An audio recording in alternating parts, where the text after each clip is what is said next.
answer, but it depends, because there are multiple different layouts, there's two pieces of property that were in consideration that may still be, may not still be.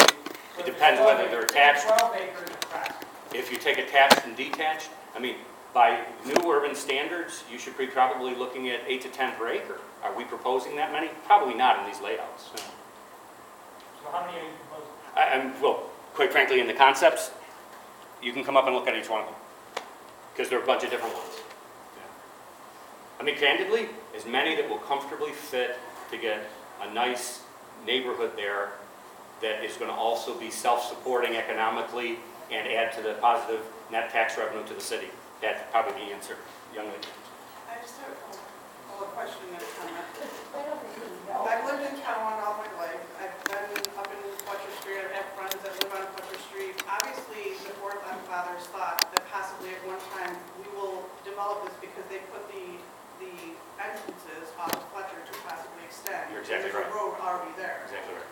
We are 3.5 square miles. We don't have a lot of property. We can't put homes on Spalding. It's not a good place to put homes. This is a good place to put homes.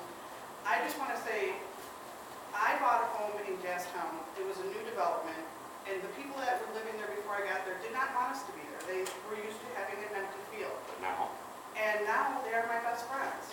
So I don't want people to close their mind. We're not talking about putting an industrial park behind it. We're talking about putting people in behind it. That could possibly be your best friends down the road. I mean, I understand people like to look at greenery, but we also have to be able to run our city. We can't go bankrupt. So we have to think outside the box and be able to look at everything and make an educated decision.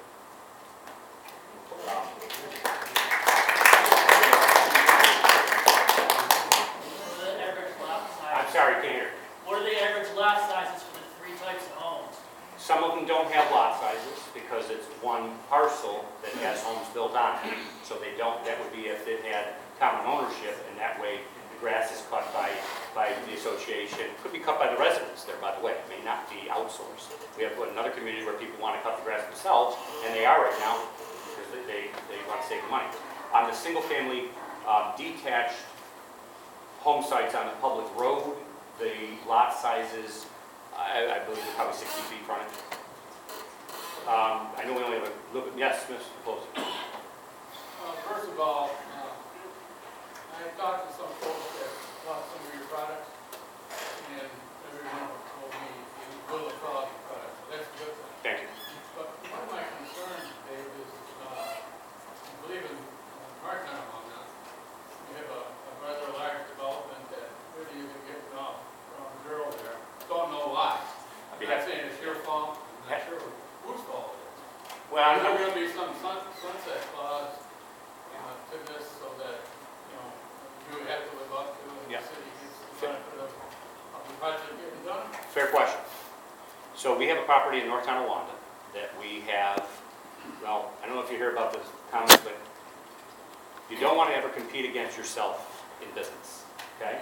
We know, okay. So right now, we have some other neighborhoods that we are getting completed so that we can then go there, but the infrastructure is already in there. Put in by me, put in by our company. All our equity is in that. For the record, there's no financing on that deal, there's no mortgage on that deal. So we're going to develop it, but we want to not compete against our other, it is basically also creating a sense of urgency. If you have homes that are available here, you don't want to go down the street and build the same homes and compete against yourself. That one is really more of a marketing and supply and demand issue. We don't want to flood the market with too many homes at the same time, and therefore drop the costs. As far as if the city wants, though, because we're buying this from the city, wants to put in some type of sunset clause, be happy to negotiate that. I think that's probably a good idea, but I would go back on the record and say, so if you do single-family detached homes with public roads and you're building single-family detached homes and not something else, those will take longer to build and sell than will something else, so the return to the city won't be as quick. And Ron, let me just add, all three of the developers that came forward, that was one of the things that we discussed was a sunset clause. So we'll take one more question before we have Brownstone come through. My husband is the native Tonawanda. I moved in 35 years ago.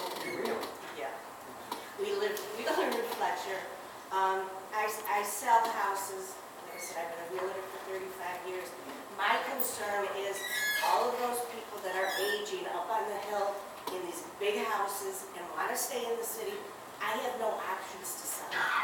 And this is an option. So, makes sense. Exactly. Thank you. That, I mean, that's unsolicited, and I think that makes some sense. No, I want to bring Brownstone out, give them an opportunity, and then give everybody an opportunity to come up and take a look for themselves at what's being proposed, not only from David, but from Brownstone. So I'll ask David if he could leave his things on the easel for a while after Brownstone gets done. Kind of talk with the residents. I appreciate it, but let me get Brownstone. Thank you.